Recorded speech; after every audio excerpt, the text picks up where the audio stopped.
Well, an unusual discovery is made in the book return of a local library. Somebody dropped off a century-old diary, hoping the Cherry Valley Library staff could return it to the author's relatives. Taylor Castro learned how a librarian was able to chase the diary down to a small town over 1,000 miles away and put it back in the hands of the family in the state line. Taylor. Tom, the diary provides insight into pioneer life in the late 1800s and early 1900s. It has made quite the journey back home thanks to a lot of detective work and a little bit of luck.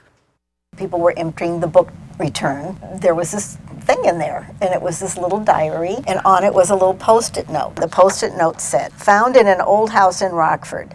Please, if possible, try to locate living relatives or toss if not possible."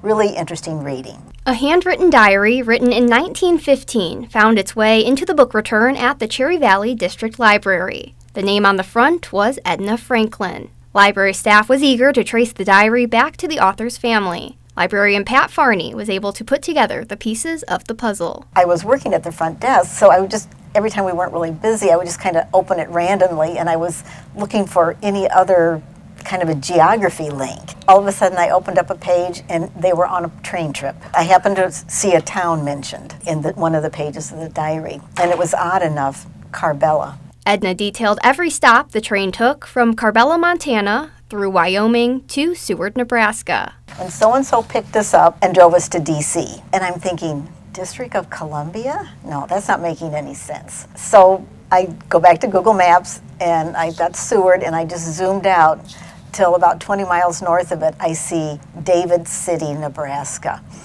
And I just took a chance and put in Catherine Franklin, the girl's name, because I knew she was born in 1915, and David City, Nebraska. Bingo.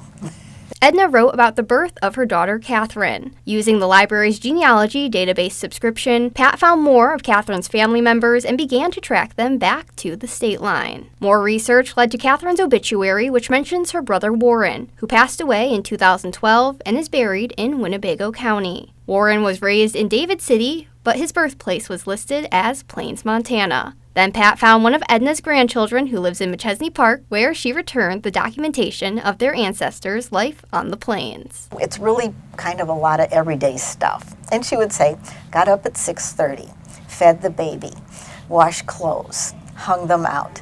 For lunch we had this.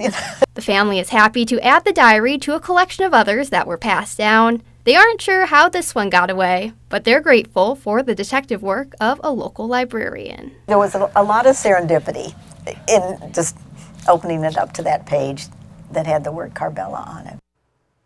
The final part of the puzzle is finding the anonymous donor who set this all in motion. If you're watching, the library would love to find out how you obtained the diary to learn more about its history.